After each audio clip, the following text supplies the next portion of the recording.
Hello and welcome to today's podcast. I'm Susan Guthrie, your host.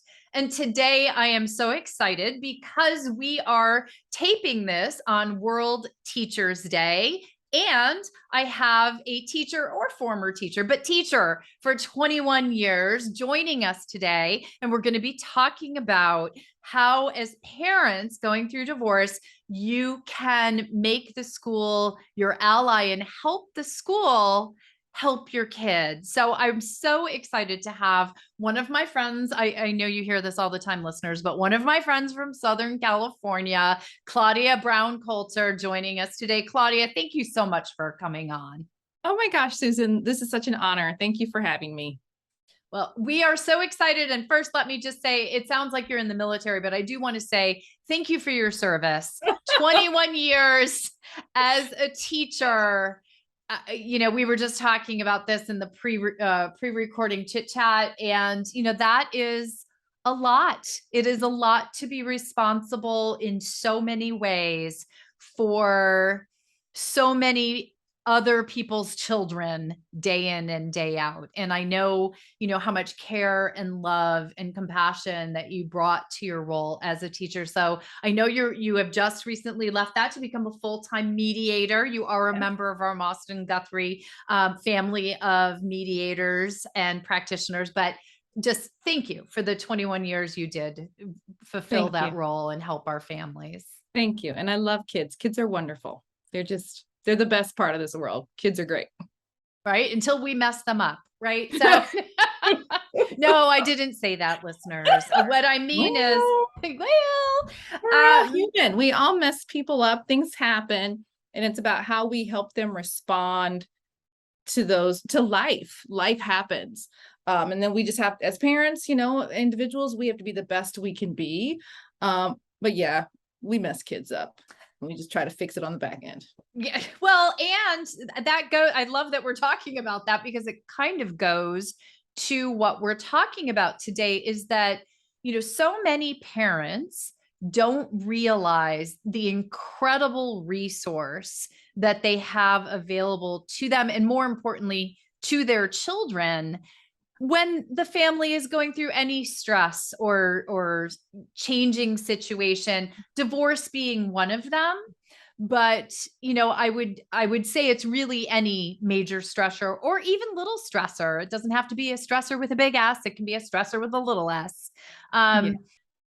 So I'm really glad that we're tackling this topic today. I want families and parents to realize the resource that's available to them with their teachers, with their school administrators, with the school community. And the one thing I want to say, so we here as divorce professionals always hear from clients, the kids don't know. They don't know about what's going on with the divorce, right? And we know that's not true. A lot of parents say that about the teachers. Oh, the school doesn't know we're going through it. I see. So for those of you who can't see Claudia's face, let me clue you in. Just as your kids know that something's going on, your teachers and your school administrators, they know something's going on in the family, whether it is a divorce or other significant change. And I wanted to start there, Claudia, because very often people don't make the school aware of these major changes that are happening in their children's lives, do they? No, they don't. And it's true. Teachers know, because we spend more time with your kids during the day, during their waking hours, than you do. So especially at the elementary level, maybe not so at middle school, high school, but we know your kids and we know when their behavior is off. And actually, Susan, so I wanted to tell you a story. This was probably, it was so many years ago. I don't remember her first name. I just remember it started with a D. I could still see her face. A sweet little girl. It was third grade. Nice little girl. And then all of a sudden there was this major shift. She knocked the desk over. She would refuse to leave the classroom. So like the whole class were held hostage because I can't leave the kid in the class alone. And we got to go to the library. So it was a mess. The mother would not talk to us. She just blamed it on an absent father. But we as a school could not give that little girl the support she needed. And for me, and this is terrible, I'm going to tell on myself. As a teacher, I began to lose empathy for her because she stopped being like this well-rounded human that I could see, and all I could see were her flaws because she was making everyone's life so difficult. And now you all probably think I'm a bad teacher, and that's okay. I'm being human. Like, she made it so difficult. Whereas if the mom had told us this is what's happening, this is a major change, something bad happened in our family, or something bad happened to her, or something is going on, we could have had empathy. I could have had more empathy. We could have set up counseling. We could have done so many things to help her, but we were left in the dark. And there was only so much we could do. And it was so frustrating. And so it was like, you see this 8-year-old and her light goes out. And there was nothing we could do to help. And I tried. And Right. it's just so disempowering as a teacher to see a little child and there's nothing you can do because the parent is preventing you. So don't do that. Tell us. Well, such a good point. And I can hear hearts breaking around the world with that phrase, this little girl and her light went out. But that's what you see as a teacher, right? You don't always know why the behavior has changed, but you know it's because something is happening in that child's life. And I do want to point out, very often school is a place where children will manifest behaviors that show that they're upset or going through upheaval or change, because school is often a safe place for children. And so it's where they can let their emotions out, right? Yeah. So they may be in the home, and this is no, slam on parenting, but when there's conflict in the home or something going on in the home, sometimes children become cautious about expressing themselves there. And then they get to school where they do feel safe. And that's where the bad behavior or the different behavior will come out. And that's what you see, right? That is what we see. And part of the reason why school is safe is because it's there every day. It's the same people every day. There's routines, especially with the little kids. There's routines and structures. They know that at 10:15 it's recess and at 1:45 it's story time. They know. So there's predictability in their day, and predictability helps the kids feel safe. And so because they feel safe, then they begin to act out. But the teacher is not the parent. So you can't just pick them up and be like, be quiet. You can't do that. That's not your kid. Right. Right. Well, and so you're somewhat constrained, and even in your ability to, talk specifically to one child, right? You have a classroom with, I don't know, 30 some odd children in it. Yeah. And how do you single out that one child to have a conversation with them to try and dig underneath when you have 29 other kids in the room? Yeah. So it's hard for teachers to have that private conversation, especially when they're in the dark about what is going on. And that's what we're talking about. And I love that you raised this issue of predictability and ongoing, patterns for kids at school, because very often what we see, right, when kids go through divorce or there's other major change in a child's life at home, very often the home routine is upended. It goes out the door, or they're in two households now. And so again, school can be something of a breath of relief for them, because now it's known. It's not the unknown, it's the known. Yeah. And even to the point where they know that there's going to be food there, and they're going to have somebody that is their equal. They've got friends there. And I will say, even if you have children who aren't of school age, you're going to notice a pattern once you start separating. Maybe your baby slept through the night and they stopped sleeping through the night. So you're going through hell and your baby's going through hell. And on top of it all, you can't even sleep. Like, it just is this major upheaval, and you need the daycare provider. You need everyone around you. And it feels uncomfortable. You're like, I'm like telling all my business. They're going to tell on you anyway. The kids are their behavior is going to tell on you. They're going to talk about it. They're going to have something in their backpack. They're going to come to school with papers in their backpack that should have gone to your attorney, not you. Like, anything can happen at a school. So it is so much better to be forthcoming and just be like, look, I need you to support my child because I'm a mess right now. I mean, think about the power of being able to do that. And knowing that a teacher will consider that a gift, I think, right? A way to help your child and also honor the trust that you just showed in sharing that. And you don't have to come in and explain, my wife cheated on me with the pool boy, and they don't need to know all of your personal business, right? I'm sorry, I'm laughing because you're painting such a picture. I'm like, oh boy.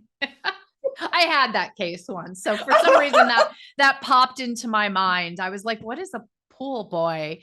But yes, there's always a lot of information around a divorce, a separation, a breakup in families. But your teacher doesn't need particularly that information. But as a teacher, if you were going to come up with a checklist of the information that would be helpful to you, what would you tell a parent to share with their child's teacher? Let us know that you're going through a divorce or a separation, and that the kid's in 2 different homes, because it's really important to be like, Adrian, how come you ain't got your homework? Oh, I left it at my mom's house. Didn't your mom drop you off at school? No, I was at my dad's house. How are you supposed to know? Right. So the teacher can help, depending on the age of your child, they can help your child become more responsible for their homework and things like that, or they can talk to you about that. But you need to let them know, okay, yeah, we're in 2 separate homes, but he only goes to his dad's on the weekend. Things like that. I want to make sure you still have both of our email addresses, because your spouse, the jerk, the curse word, whoever did whatever, they're still your child's parent, and they still have ed rights. They have educational rights. And so the school still needs to communicate with them. So you need to let the school know, make sure, let us know new address, make sure we have your email, your contact information. If you're living with grandma, let us know her information too. But just let us know what's going on so that we can make sure, okay, this is new. They forgot their homework again, or, we can message you like, he didn't look too clean today. I'm not sure if he got a bath last night. And there are situations like that where this last year I had a student who went from living with mom to living with dad and then moving out of state because mom was able to admit that she could no longer care for her children. And it just was no longer a safe place. And the little girl was 11. She was the oldest, and it was just too much pressure on her. And as much as she loved her mom, she was glad to be gone out of the house. So there are situations where, things change. And so as a teacher, it allowed me to be empathetic towards her, and show compassion to her. It wasn't as if like, wow, you just get a free ride. No, girl, you ain't got no free ride. But I can have compassion on you so that when you up in class acting the fool, I can check you. Susan, you're getting the real me. You're getting the real me. So, I would check that kid, be like, okay, you need to knock it off. This is not appropriate behavior, but I understand where it's coming from. So then when we have a moment later, we can have a little moment together where I can connect with them, because your teachers want to connect with your kids. And when they have information, that's all they need to do. And they don't need to your point about the drama, we don't need that drama because we still have to communicate with the other parent. Right. Right. Well, and such a key point there, right? That many parents, and this is a bone of contention for so many parents when we get them into the mediation space, right? Where one parent has been the primary contact with the school. Now parents have separated into 2 households, and the parent who was not the one in contact expects that the one who has always been the contact is going to continue to be the funnel of information. Whereas that person's like, not my job anymore. It's your job. But this is the sort of thing, as you just pointed out, then just give them the other parent's email and say, would you kindly copy both of us on all communication? As opposed to turning this into a major conflict between the 2 of you. Support your kid, making sure that both parents know what's going on by just turning over the email address. And if you're the parent who didn't take charge of getting the information, get in touch with your child's teacher and give them your information. Yeah, It's not because here's what's hard. going to happen. Here's what's going to happen. If you were, the parent who wasn't involved and now you're going through divorce and you decide you're not going to be involved, the school's going to stop reaching out to you. They're going to reach out to the person who gets who they get a response from. And I want to bring up another point. So there was a teacher that I worked with, and this kid got to fourth grade, and up until that point, like the teachers, this was before we were emailing people.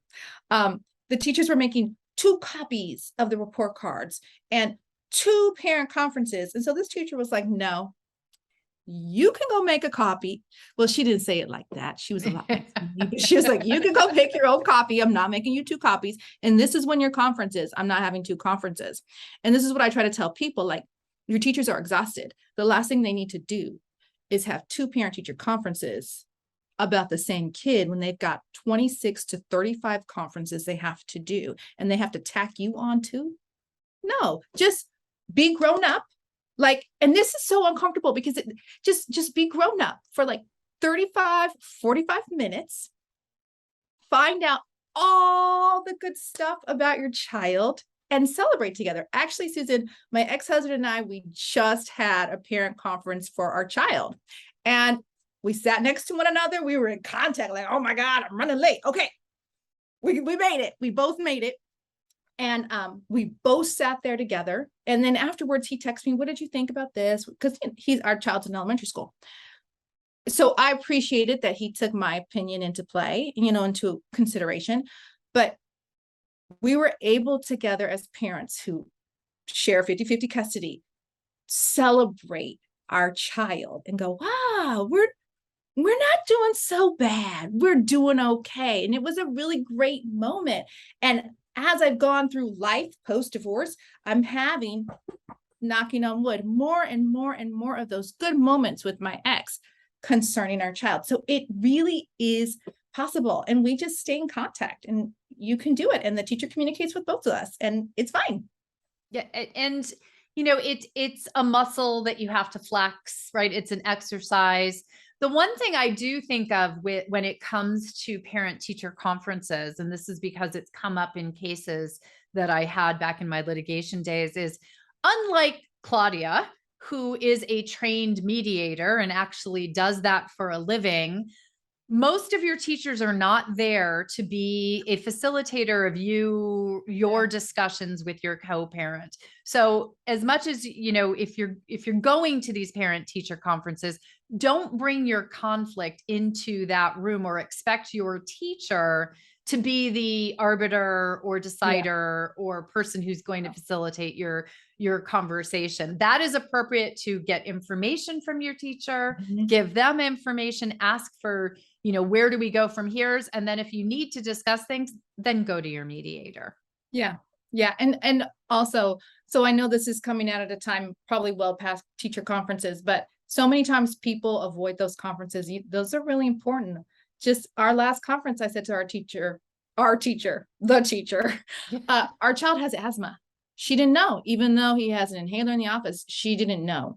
So, those types of things, that's where your moment where you can have this one-on-one conversation with them so they can know your child better and then they can serve them better. Teaching is an act of service, and your teachers are overtired. They're overtired. I don't care what state you're in, your teachers are overtired. You telling them information, they value that. They value that. It makes them feel respected. And then it gives them, I'm looking for the right word, but it gives them ways, like little tools in their toolbox of how to reach your child, how to help your child. They're just gathering as much information and support that they can because they are in it together with you. They are your ally. Yeah. All your kids' teachers are your ally.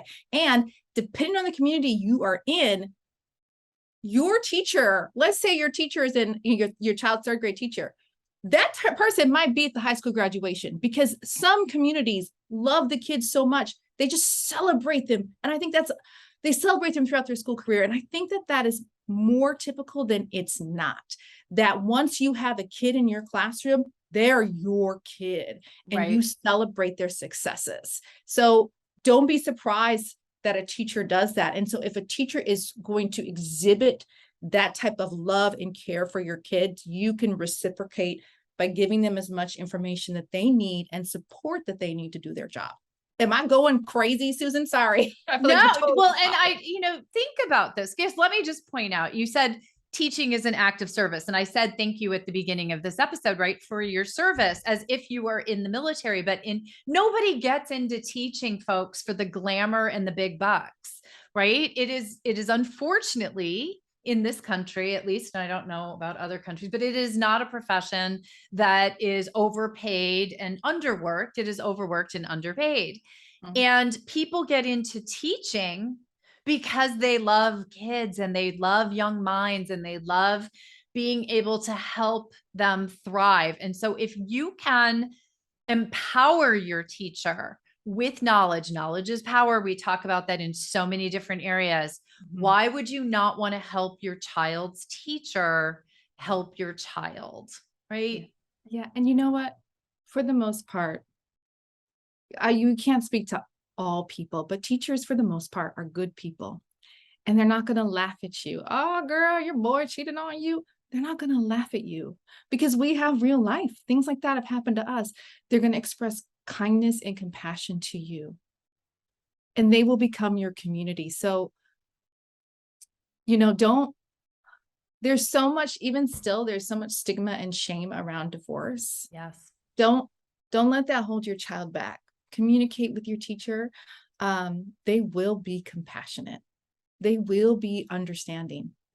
Yeah, they're good people. And, you actually told me a story before we started about some teachers that helped a family where someone had passed away in the family. Yeah, I believe it was like a kindergarten and first grade student, brothers. Their mother was very sick and was in the hospital for quite some time, and she died.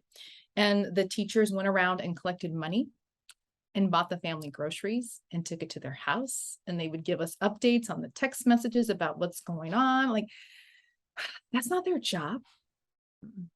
That's not their job. But they cared so much. They cared so much. And then as the year went on, we'd get text messages during the day. Oh my gosh, so-and-so, I don't remember the boys' names. Oh, today he had such a good day at school. It was the first good day he's had at school since his mom died. And everybody would celebrate. And we just kind of rallied around the family and rallied around the boys to support them, because this is the rest of their life, a life without their mother. So in the little bit that school can do, they're going to do. Right. And they did. And that's the sort of, you have the chance, and you use the word ally. And I think that's a very important phrase in all of this. Your teacher, your school personnel, the school community, because schools are communities, that is an ally for your child. That is a support system for your child. And so, I'm just curious, what are some of you mentioned, maybe the school counselor, the teacher can be more aware and empathetic, and be, more hands-on maybe with helping a child, or more understanding of what might be going on for a child. What are some other ways that a school community or the school can help your children as they go through major changes? So there's a school counselor, but then there's also a lot of times there's therapists at the school. So maybe not just an academic counselor, but there's therapists at the school where you can request counseling. And a lot of times when you are like divorced, if you want to do like outside counseling, you got to get both parents to sign off on it. It's not always that case at the school. A lot of times they just need one parent's sign off on it. And I've had parents ask me at parent-teacher conference, no, they didn't ask. I asked, hey, you want to get your child counseling? Can I put her on the list? I think she needs some help. Yes, please. All right, there's a waiting list. I'll put her on. So that type of thing. Also, because my last grade that I taught was sixth grade, I actually had a mom. So I'm a teacher who texts. Right. And I would tell the kid, like, so you need to find out how does your teacher like to be communicated with? I will read an email, but that'll take me some time. If you want to get me during the school day, I'm going to text. I would tell the kids, hey, one of your mamas is texting me right now. Hold on. And they would all stop and be really good because they didn't know whose mama I was texting. I was going to say smart way to phrase it. I didn't know. But I actually had a mom text me whose kid left my class earlier in that school year. She was like, you know what, Claudia, hey, I was going through my daughter's phone. That's a boundary cross she should not have crossed. I was looking through her journal. Uh-oh. Okay. Anyway, I'm really concerned about so-and-so who's in your class. Okay. Of course, in my mind, I'm thinking, you shouldn't have violated your daughter's boundaries like that, but I'm awfully glad you did. I text the principal, you need to come here right now because so-and-so's mom texted me about this girl right here and she thinks she's suicidal. Oh, no. And so right away, the school psychologist. So a lot of times you don't think about the school psychologist. You think, oh, well, that's just for kids who are in special ed. No. If there's not a counselor or an administrator on campus, if that school psychologist is on campus, they can come and intervene right away. And even if the school doesn't have a psychologist on campus every day, they're there at least once a week. So that school psychologist was able to talk to her. The parent was able to come to the school. She has outside counseling. They have counseling in the school. So the school, boom, right away, they took it very seriously. But the school psychologist is somebody that you wouldn't necessarily think of. You think it's just somebody who's testing for IEPs and disabilities. But that's not the case. They actually are there and they want to use their skills to talk with students. So that's something that you wouldn't necessarily think about. And then I've been at other schools where the kids have really bonded with the custodian. Yep. And so they just someone who's there every day. Yes. Your kid needs to find one adult that they feel connected with. Right. And that will help them feel safe at school. And if it's somebody that they can talk to, then that if there are all people at the school, all school personnel are trained to identify abuse, to be, identify signs of suicide, things like that, concerns, risks, factors. Everybody's trained on all that. So they know to go and report it to the office or to call CPS. They're mandated reporters. So if your child's got somebody on campus they can feel safe with, you're winning. And that's good. And you want to encourage that. Yeah. Just the idea that the school has numerous people who can be there to be that support. And it may not be, you pointed this out, it may be the third grade teacher, maybe your kid's in fifth grade, but their third grade teacher is still someone they're close to. I was my fifth grade teacher who was kind of the person who changed the path of my life. But it wasn't until I think I was in seventh grade that, I went to her with something and she helped me with it. And I just point that out from that perspective of it is a full community. Schools are little microcosms where your children reside every day, or at least Monday through Friday, and often more than that. Let's talk about that fact, right? It's not just the school hours, but your kids are often there for maybe after school care, for extracurriculars, for football games, for weekend activities. Your kids are sometimes there way more than they're ever in your home. Yeah. And these people talk. So like we knew the after school people and the football coach. And like the community person is doing that, or maybe the coach is a teacher on campus, or maybe they're a teacher from another school. These people and they'll communicate with you because we all want the kids to be successful. When you're a parent, you want your kids to go further than you went. You want your kids to go further. School communities feel that way too. They want these kids to go further and farther and higher. And so we're doing everything that we can to get them there. Which is, all we can ask for. It's actually more than we should ask for from our school personnel. I really feel that it's such an underappreciated role that people, that teachers and other, I love that you're talking about the custodian, about the coach, about the, cheerleading coach. I'm just thinking of someone who was really impactful again in my life. Yeah. There are so many people there that can help you and help your children that you do need to reach out. One last topic I wanted to touch on was the fact that other kids in school are also going to know or sense that something's going on, or may have information through their parents about what's going on in your household. And that's another way where a teacher can, I think, help support a child. Is that true? Yeah, that's true. So one thing could be like, this kid had gone through it. The teacher might go, you know what? Last year, this child had the same thing happen to them. Last year, Enrique's parents divorced too. And I already talked to him and he said he could talk. It'd be okay if you guys hung out and talked. But also a teacher can shut down conversations and shut down gossip. Like, and they can kind of be real, like, we have a mean side. I told y'all to get back to work. Because you can shut things down. Now, you can't control everything that happens outside of your presence, but you can create this feeling in your room that you're all family, the best you can do, and that we build one another up. And granted, I'm a mediator. I'm a restorative practices practitioner. I ran community circles. So it didn't mean a fight didn't still break out last year on the one day I was absent. Of course it did. So mad. You weren't there. Yeah, I wasn't there. But you can hopefully your teachers are creating a community of safety for your kids where they feel like they're part of the family, and they can talk to their peers, and their peers will be like, yeah, you're cool. I got you. Like, we don't have to talk about this. Let's just go play Fortnite. I mean, I don't think they play Fortnite in high school, but but yes, teachers can create that safety for the students, and they can keep things on topic and keep things moving, and they can address it briefly. Okay, you know what? Everybody got drama in their lives. We all have drama in our lives. I'm divorced. Okay, let's go ahead and work on this math equation. And you don't make a big deal of it. Right. But you have to know what's going on in order to end run that.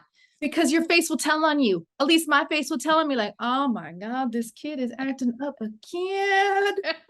I'm just thinking anyone watching the video version of this episode knows that your face will tell this story. I love it. It was easier when I had the mask on. Yeah.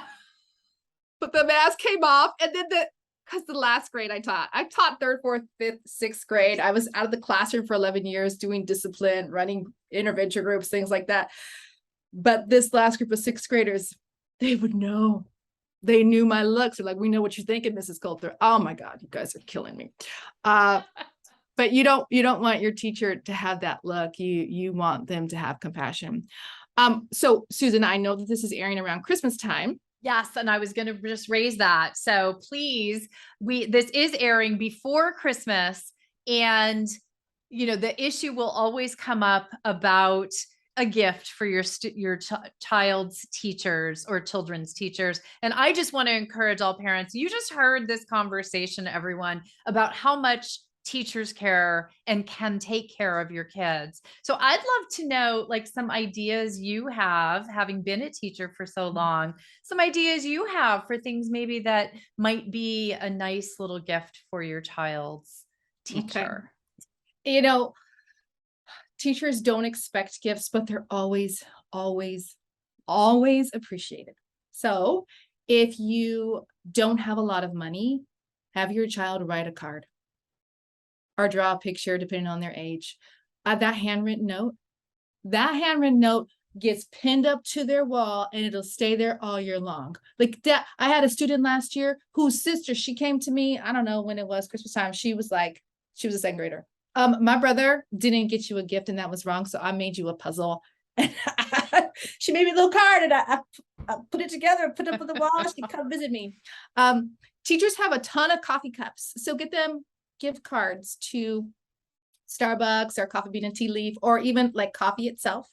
The other thing, we really like writing utensils. We like colorful writing utensils. I don't have my bag with me right now. Look, I got this. Look, see, look.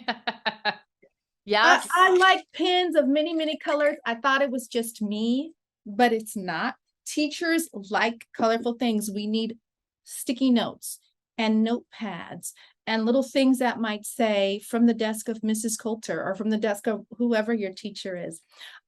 Those are just small little things that are thoughtful. Paper clips, tape, like these are really, really small, minor things. But as teachers, especially considering the district you're in and how much money they do or don't have, a teacher would be like, oh my God, look at all these paper clips I just got. Like, you would think someone gave us a diamond ring. You give us pens, paper clips, sticky notes. We just feel like on top of the world. And I know you're thinking I'm crazy, but it's really simple. Now, if you really want to be out there, one year I had a parent bring me some Kahlua. I still love her. Like, I cannot have this on campus. So I just put it in my car. I was like, take it home. Yeah. So, arrange that with your teacher, give them a little alcohol because they need to drink. Yeah. Although I will direct people back to the episode about alcohol abuse and use syndrome with Dr. Cohen. But yes, I think the key to the whole thing is appreciate your teachers, and showing the appreciation is wonderful at the holidays. Please do, but appreciate your teachers year round. And also just, make their jobs helping your kids a little easier. Treat them as an ally. They are there for your kids. You just heard all the many different ways. And this is just, 30 minutes or so of hearing what your teacher can do for your kids. So Claudia, thank you again for your 21 years of helping kids. And I know you still are as well. And now you're helping families go through and restructure through the divorce and separation process as a mediator. I know you're spectacular at that. So tell people where they can find you. Make sure you mention your Instagram feed, because she is killing it on Instagram lately, everyone. Well, thank you again, Susan, for this opportunity. So you can find me at browniecoulter.com. And if you're wondering, like, what the heck? Well, my last name is Brown Coulter.